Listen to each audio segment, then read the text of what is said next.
Voz e vivências, diálogo, reflexão e experiências do espaço escolar. Oi, gente! Que satisfação estar aqui participando com vocês do portal Bicentenário da Independência, o espaço que propõe amplo diálogo em torno do 7 de setembro e a relação dessa data com a educação. Bom, meu nome é Jéssica Claudino, sou extensionista do programa de extensão Pensar Jovem e Fazer Sentido do Cefet-MG, e com o episódio de hoje do nosso podcast Voz e Vivências, desejamos contribuir com o portal levando a reflexão e debate acerca dos gargalos da educação pública brasileira. Será que nós podemos afirmar que o ensino brasileiro é democrático hoje? Quem e quantos são os alunos que conseguem chegar ao ensino superior no Brasil? Mas não vão achando que eu estou sozinha nessa conversa não, hein? Aliás, eu estou muito bem acompanhada com a minha companheira de projeto, Laura Romano. Oi, Laura! Obrigada pela introdução, Jéssica. É um grande prazer estar participando desse debate. Como já apontado pela minha colega, eu também faço parte do Pensar Jovem como extensionista, mas aproveitando para lembrar ao pessoal de casa que esse episódio será dividido em duas partes, já que temos professores de diversas áreas do conhecimento. Nesse episódio, o assunto que vamos tratar é sobre as lacunas atuais da educação pública brasileira. E no próximo, vamos aprofundar sobre as atuais políticas de ingresso no ensino superior, principalmente pelo Enem, focando nas dificuldades das três grandes áreas do conhecimento, cobradas na prova: a humanas, a exatas e a tão temida redação. Não deixem de ouvir. Dando continuidade, fato é, pessoal, que vivemos dias sombrios no que diz respeito à educação pública brasileira. No cenário atual em que o próprio ministro da Educação, Milton Ribeiro, afirmou à TV Brasil que, citando suas palavras, a universidade deveria, na verdade, ser para poucos, nesse sentido de ser útil à sociedade, não é difícil perceber que a educação brasileira está longe de ser democrática. Dados do Instituto Brasileiro de Geografia e Estatística, IBGE, recolhidos em 2018, reafirmam o fato de que a educação brasileira ainda não é para todos. O direito garantido pela Constituição da garantia do ensino fundamental a todos, infelizmente, não é uma realidade. O analfabetismo é um problema persistente. Cerca de 11,3 milhões de pessoas com 15 anos ou mais não são alfabetizadas, o que corresponde a uma faixa de 6,8%. Entre outros dados negativos, 40% das pessoas com mais de 25 anos não chegaram a concluir a etapa da educação básica. 30,7% dos alunos do ensino médio estavam defasados em relação à sua idade e série ou fora da escola. E outros 46% não trabalhavam e não se qualificavam para o mercado de trabalho. Nossa, Laura, esses são dados que são realmente, assim, estarrecedores. E eles são mais acentuados quando nós fazemos um recorte racial, porque enquanto 3,9% da população branca com 15 anos ou mais é iletrada, o percentual sobe para 9,1% entre os negros. E entre os brasileiros analfabetos com 60 anos ou mais, 10,3% são brancos, enquanto 27,5% são negros, sabe? Isso sem falar no impacto das desigualdades socioeconômicas para os alunos brasileiros. Então, diante desse cenário, surgem aí alguns questionamentos, né? Quais são as consequências para a sociedade quando a educação não é boa para todos? Podemos dizer que há uma dívida histórica com o ensino público de qualidade? E como o passado afetou a educação pública atual? E para a gente tratar um pouquinho sobre isso, eu quero convidar aqui o professor João Pedro e a professora Sofia Morato. Oi, gente! Bem-vindos ao nosso espaço de reflexão sobre o ensino público brasileiro. Sintam-se à vontade, viu? Se apresenta aí pra gente, por favor, e conta pra gente aqui, pros nossos ouvintes, um pouco sobre a sua relação e contribuição com o ensino público brasileiro. Muito obrigado, Laura. Muito obrigado, Jéssica, pelo convite. É uma honra estar aqui falando sobre educação básica, sobre essas questões que a gente tem vivido na educação e no ensino do Brasil. E para falar um pouquinho sobre mim, bom, eu faço licenciatura na UFMG em Geografia e eu estou quase formando, eu estou no 7º período. Desde quando eu entrei na graduação, eu sempre procurei mesmo ser professor.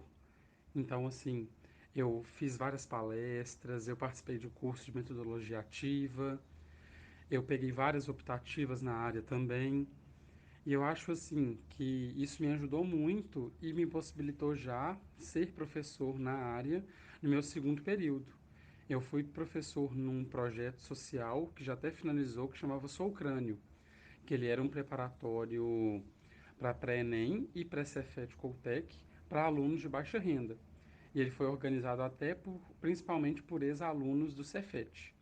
E lá foi minha primeira experiência na área de geografia. Eu fui monitor deles, então eu elaborava simulado, eu realizava algumas aulas quando os professores titulares não podiam. Isso foi me gerando uma confiança maior e uma ideia, né, dessa defesa do ensino público que eu já tinha muito forte.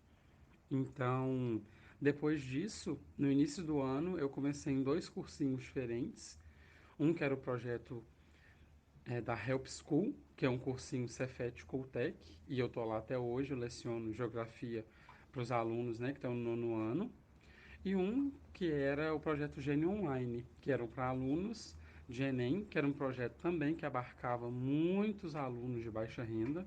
Era uma mensalidade bem baixa, mas que infelizmente não foi para frente devido à baixa adesão de alunos, né? Esse ano é bem preocupante o que a gente tem em relação ao número de inscritos do Enem, que afetou diretamente essa organização do cursinho. Porque com esse baixo número de inscritos, né, a gente não teve um grande número de alunos e não era viável para a empresa continuar. Então agora eu estou só em um cursinho, né, que é a Help School. Oi, meu nome é Sofia Morato, tenho 24 anos e sou professora de Sociologia do Cursinho Popular Equalizar da UFMG. Eu gostaria de iniciar aqui agradecendo muito pelo convite, fiquei muito honrada de ser convidada e espero que nossa troca seja produtiva. Agradecer também por todo o esforço e envolvimento, né, que eu sei que vocês têm para construir esses episódios. É um projeto muito interessante, estou muito feliz de estar aqui mesmo. Então, meu envolvimento com a educação pública, na verdade, se inicia no ensino superior. Acho importante dizer aqui que eu vim da escola particular, estudei durante, meu ensino fundamental e médio em escolas particulares.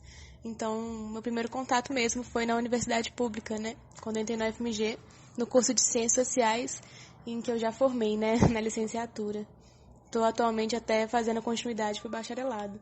Mas, enfim, nesse sentido, também foi a parte da UFMG que eu tive contato com o ensino básico público. Eu participei do PIBID, do Programa de Imersão à Docência, né, de Sociologia, durante 1 ano e meio. Fiquei lá o tempo que deu. E foi um projeto muito interessante que realmente teve um papel muito grande na minha formação enquanto educadora.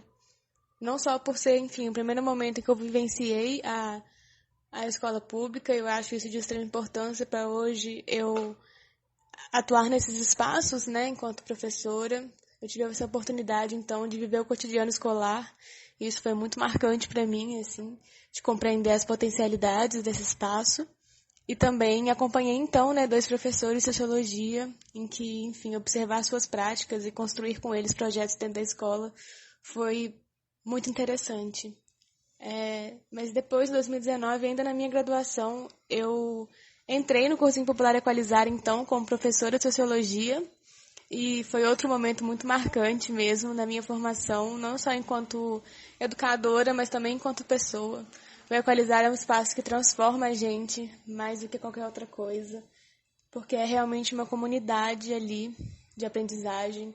Não é só um espaço, né, que é claro, tem esse diferencial, né? É importante dizer aqui também que o Equalizar é um cursinho pré-vestibular, né?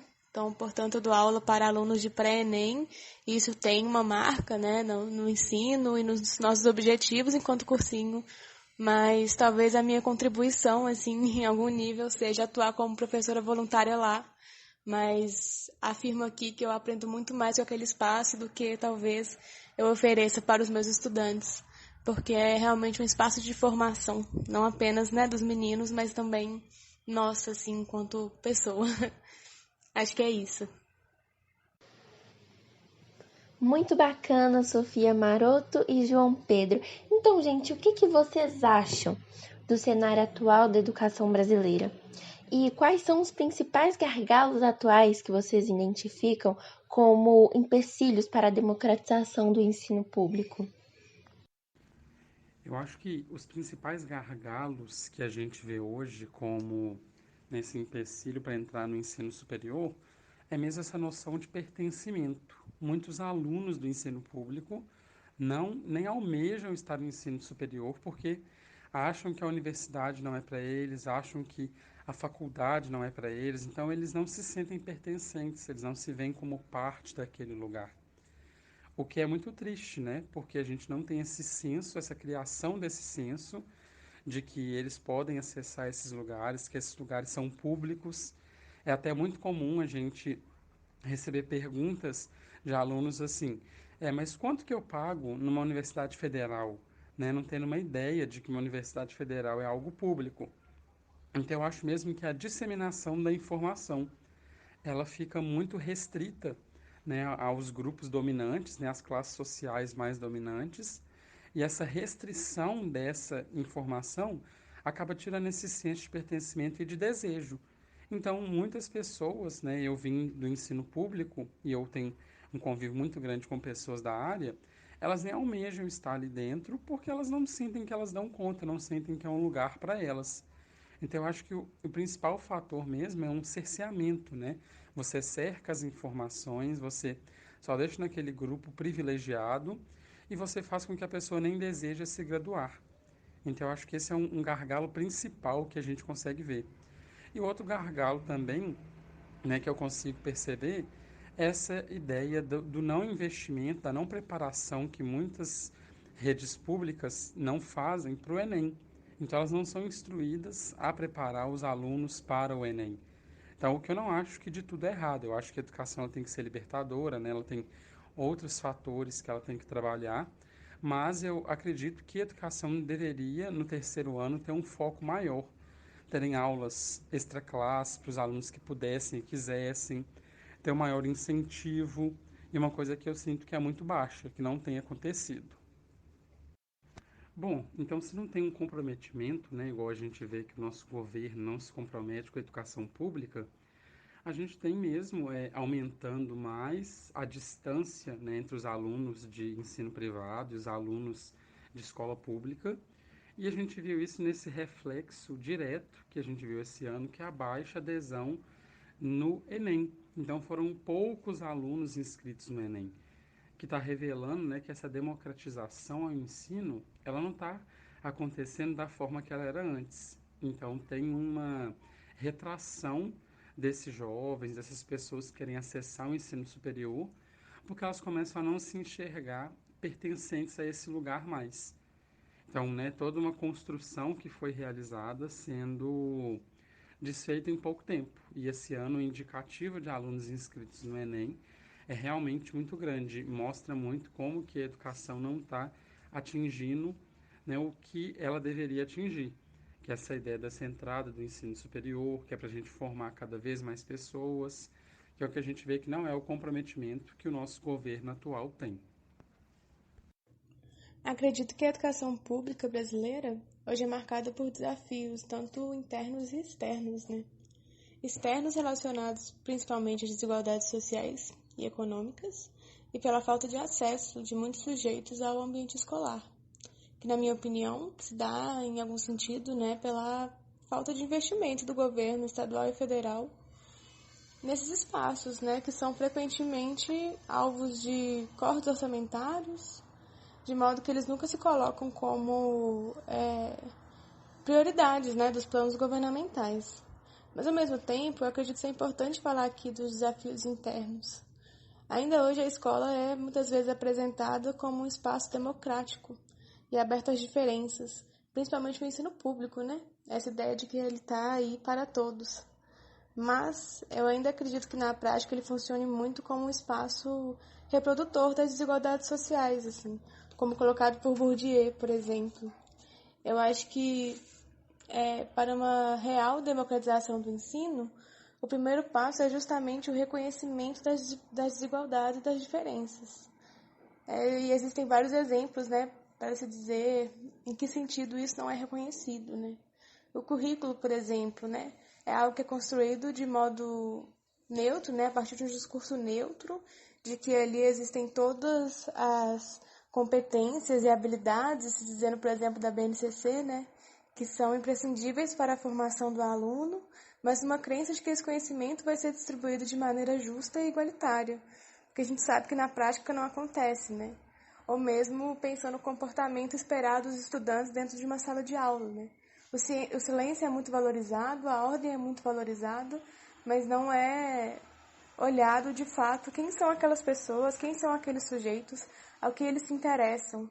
E acredito que nesse sentido a gente acaba reproduzindo essas desigualdades mesmo, assim, né? Porque qual é o conhecimento que é valorizado dentro de uma escola?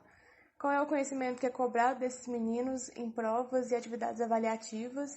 E de que maneira a gente avalia também, né? Essas questões.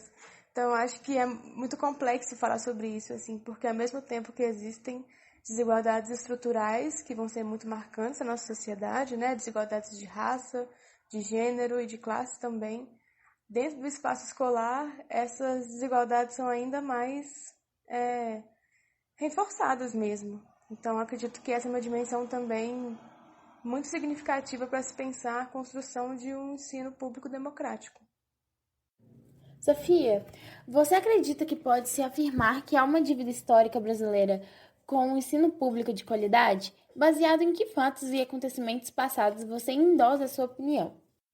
Com certeza acredito que existe uma dívida histórica brasileira com o ensino público de qualidade. Inclusive, os dados trazidos por vocês no início desse podcast são exemplos, né, das desigualdades estruturais que a educação pública enfrenta. Uma outra fonte bem interessante para a gente pensar e estudar essas desigualdades é o Anuário Brasileiro da Educação Básica, de 2021, organizado pelo Movimento Todos pela Educação, que vai apresentar dados que investigam essas desigualdades, né, que foram ainda mais agravadas pela pandemia da Covid-19, o ensino à distância e o fechamento das escolas. Acho que é importante levar em consideração aqui o momento atual que a gente está vivendo, né, em que a educação talvez foi também uma das áreas mais abaladas por essa pandemia, e existe uma diferença muito grande, né, de como os estudantes da escola pública vivenciaram esse momento, diferentemente daqueles da escola privada. Dando aula na Equalizar, mas também tive a oportunidade de dar aula em cursinhos, salinhas privadas de pré-vestibular, eu percebi e senti muito essa diferença, porque os alunos da escola básica muitas vezes não tiveram acesso às aulas, né? O que era necessário que eles cumprissem nesse momento do ano de 2020 foi a realização dos PETs. Então, eles comentavam como as aulas da Equalizar eram um momento em que eles tinham aula ao vivo, né? O que não estava rolando na escola, enquanto os da escola privada continuaram com uma rotina muito semelhante da anterior à pandemia, né? E é claro que, enfim, esses jovens também sofreram um impacto, com certeza, com o fechamento das escolas e com o ensino à distância, mas ainda existia ali uma oportunidade dessas pessoas que estudam em escolas particulares de continuar os estudos, né? Inclusive com uma estrutura muito favorável dentro de casa que favoreceu, na verdade, esses indivíduos em algum sentido. Então, acho que é importante a gente falar aqui da desigualdade de classe, que é extremamente relevante para a gente compreender como as pessoas pobres são afetadas por essa diferença, né? E, por exemplo, né, segundo os dados do anuário que eu comentei mais cedo, são dados então de 2020, a taxa de conclusão de ensino médio entre os alunos 25% mais ricos foi de 92,6%, enquanto dos estudantes 25% mais pobres foi de 58,8%. É uma diferença muito grande, né? A desigualdade de raça também tem que ser levada em consideração nesse sentido, pensando no racismo estrutural e como isso afeta também os estudantes pretos. O documento vai mostrar que 69,4% dos jovens pretos de 19 anos concluíram o ensino médio no Brasil, enquanto o número para estudantes brancos sobe para 79%, representando uma diferença também muito significativa. Então, acredito que essas são questões que, enfim, são necessárias ser exploradas para se pensar essa dívida histórica. Bom, e quais são as consequências para a sociedade como um todo quando não há comprometimento com a qualidade e democratização do ensino público? E como podemos superar os desafios atuais que a educação pública brasileira enfrenta? Eu entendo que as consequências para a sociedade com o não comprometimento com a qualidade da democratização do ensino são multidimensionais. Acredito que a falta de investimento em espaços educacionais acaba por privar sujeitos da escola pública a direitos garantidos pela Constituição de 1988. Além disso, é mantido um ciclo de desigualdades existentes no nosso país. Mas, para além da construção de políticas públicas voltadas para o investimento em educação, acredito que existe um caminho importante para enfrentar esses desafios, que é através de uma educação como uma prática da liberdade. Enquanto educadora, sei que nós, professores, somos agentes também nesse sistema, e é muito importante pensar nessa relação. Bell Hooks, em Ensinando a Transgredir, coloca como quando a educação é prática da liberdade, os alunos não são os únicos chamados para partilhar, mas o aprendizado é um espaço de crescimento do professor também. Acredito muito no potencial de transformação do ensino, que é realizado na prática pedagógica do cotidiano escolar. Enquanto educadores, é possível construir uma educação, em conjunto com os estudantes, em que o currículo e até mesmo a estrutura escolar não reforce esse sistema de dominação, e em que os alunos se vejam como parte fundante da escola, como parte imprescindível para a construção dessa educação. Para mim, esse é o caminho que faz sentido de se pensar o combate a essas desigualdades. Um combate que pode ser feito no cotidiano, que pode ser feito na construção de uma sala de aula que, de fato, considere todos os sujeitos ali envolvidos. Muitas vezes, enquanto professora, percebi que a forma em que eu queria construir minha aula foi muito mais importante do que, de fato, para quem eu estava falando. Com a prática educativa mesmo, com a construção de uma sala de aula, com a regência de turmas, de ter ali agora pessoas com quem eu troco diariamente, percebi que é o afeto que move nossas práticas educativas de fato. E quando eu falo aqui de afeto, não estou dizendo só de uma relação afetiva, de carinho, mas de ser afetado pelo universo daquelas pessoas e também deixar com que eu afete a vida deles, assim. A partir do momento que eu me abro para construir uma relação com esses estudantes que têm uma intenção de ser de fato igualitária, vejo que eles fazem isso de volta comigo também. Então, essa é talvez para mim o caminho de combater essas desigualdades, através da escuta, do compartilhamento da educação na prática. Agora a gente quer ouvir a opinião de um estudante. Convidamos aqui o Eduardo Paixão, aluno do curso de Ciências Biológicas da UFMG, para falar com a gente sobre quais são, de acordo com as suas experiências e vivências, os principais desafios que os estudantes de escolas públicas enfrentam no contexto atual brasileiro.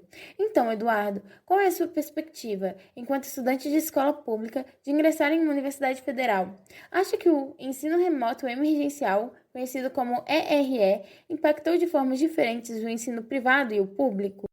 Oi, Laura e Jéssica, tudo bem? Eu gostaria, em primeiro lugar, de agradecer pelo convite. Eu acho que esse assunto é muito importante ser debatido e eu me sinto lisonjeado de poder participar dessa conversa. Sobre a minha perspectiva de ingressar em Universidade Federal. No meu caso, para ser bem sincero, eu acho que foi uma questão de necessidade. Porque eu tinha consciência de que, ainda que eu arrumasse um emprego, seria muito difícil, se não impossível, sinceramente, de que eu consiga fazer um ensino superior em uma faculdade que tenha um nome de peso no país, né? Mesmo que meus pais e eu juntássemos dinheiro para conseguir pagar por essa faculdade, sem o Enem o auxílio dos programas que são oferecidos dependendo da sua nota no Enem, eu acho que seria muito difícil eu ingressar em uma escola particular, conseguir pagar ela. E poder ingressar em uma universidade federal, cara, ajuda muito. Porque, a universidade é federal, a gente não precisa pagar a mensalidade por ela, então é uma ajuda muito grande para mim e para os meus pais não ter que contar com essa despesa no final do mês. E eu acho sim que o ERE impactou de formas bem diferentes o ensino privado e o público, muito porque a maior parte das pessoas do ensino público tem também questões financeiras, problemas financeiros igual na minha família. E eu vejo que grandes amigos meus, inclusive da faculdade, eles têm algumas dificuldades que eu não vejo pessoas que vieram de escolas particulares terem, sabe? Muito com acesso à internet, uso de computador e essas coisas. Então eu acho que as pessoas que estudaram no ensino privado e que, né, tanto estão no ensino privado agora no RE, quanto estudaram no ensino privado presencial e estão agora fazendo o ensino na Universidade Federal no RE, eu acho que essas pessoas elas tiveram mais facilidade para lidar com os problemas que esse método de ensino apresenta do que as pessoas que estudam ou estudaram e agora estão na Universidade Federal em escolas públicas. E a gente sabe que o Exame Nacional do Ensino Médio, o Enem, né, ele é assim extremamente importante, uma vez que além de viabilizar o ingresso em instituições públicas, ele também garante a permanência de estudantes em universidades particulares através de bolsas de estudos integrais e parciais. Né? Mas, Eduardo, quais são as principais dificuldades de se preparar para essa prova? E a prova do Enem expõe algumas dificuldades no ensino público? Se sim, quais são elas? Então, Jéssica, eu acho que a maior dificuldade do ensino público é justamente por ele não ser focado no Enem. Eu acho que ele não ajuda muito seus estudantes a se preparar para essa prova. Eu não vou falar que isso está errado, eu não vou falar que o ensino médio deveria ser focado nisso, eu não acho que deveria ser focado, mas muito por isso que você falou sobre a importância primordial do Enem para o aluno poder entrar em uma faculdade, eu acho que a escola deveria ter pelo menos alguma ajuda, sabe? Eu acho que ela deveria oferecer alguma forma de auxílio para o estudante poder se preparar para essa prova. Pegando um pouco o gancho nisso, eu acho que é importante a gente falar que você tem sim a dificuldade externa, porque, né, são 3 anos de matéria, são muitas matérias que você tem que estudar, o aluno ele fica muito sobrecarregado, tem muita coisa que você precisa aprender, e é muita coisa, porque são muitas matérias e é muito ano, e aí você chega lá, são 5 questões, tem várias coisas que você estudou que não caíram na prova, e que eu entendo esse sistema, mas eu acho que a gente precisa estudar muito e isso é um problema muito grande, a principal dificuldade externa, mas eu acho também importante a gente falar sobre a dificuldade interna que os estudantes passam. Eu acho muito importante a gente falar sobre a saúde mental do estudante na hora de fazer essa prova, porque muitos alunos passam por aquilo que eu passei. Mesmo que para alguns adultos eles já consigam entender que essa prova não vai definir a vida deles, pelo menos eu posso falar da minha experiência. Eu tinha esse pensamento de que eu precisava fazer essa prova, eu precisava ir bem nessa prova, precisava entrar na UFMG, porque se eu não entrasse na UFMG eu não teria uma faculdade, se eu não tivesse uma faculdade eu não teria um bom emprego, se eu não tivesse um bom emprego, e aí vira toda essa bola de neve que eu tenho certeza que muitas pessoas pensam nisso também.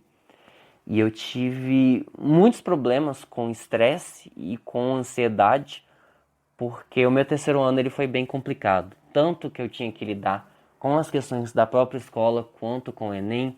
Eu não me senti muito amparado pela minha escola, eu ter todas essas expectativas. Eu acho que essa questão interna também ela peca muito nos estudantes, sabe?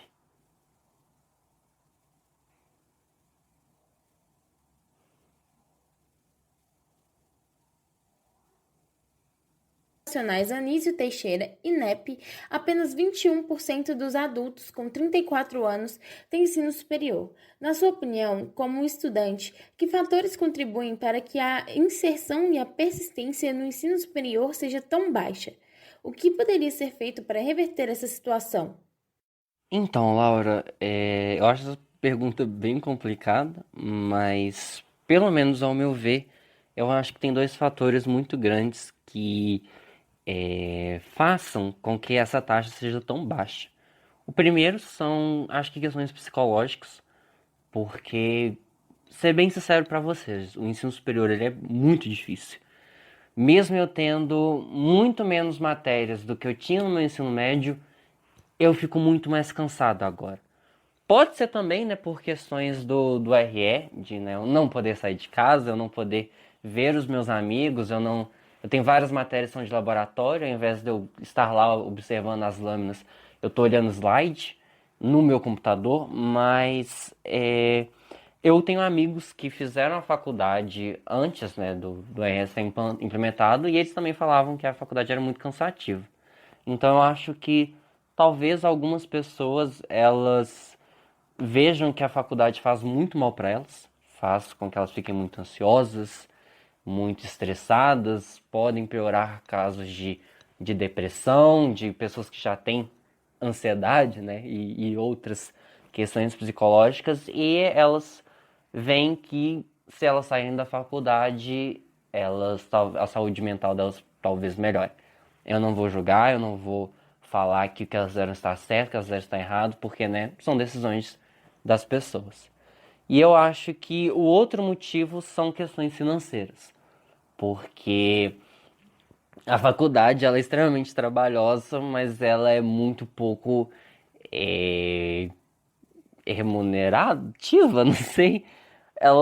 Você não tem uma remuneração por estar estudando. Até mesmo pessoas que têm mestrado, doutorado, conseguem bolsa, a bolsa é muito pequena.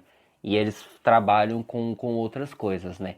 Se você não faz mestrado nem doutorado, você não recebe nem para estudar. Então, eu acho que muitas pessoas, por terem problemas familiares, precisam ajudar nas contas da casa, e a faculdade, como eu disse, ser muito cansativa e puxar muito tempo da pessoa, eu acho que eles acabam preferindo sair da faculdade ou até mesmo nem mesmo entrar para poder focar nessas coisas e conseguir ajudar a família, sabe?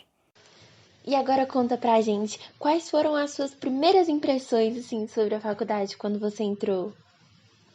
Então, Jéssica, um problema que eu vi não só com os meninos da minha turma, como amigos meus que entraram junto comigo, meus veteranos reclamaram desse problema, meus calouros reclamaram desse problema. Vamos ver agora, né, se os calouros deles também vão reclamar. É muito sobre o uso da plataforma Teams.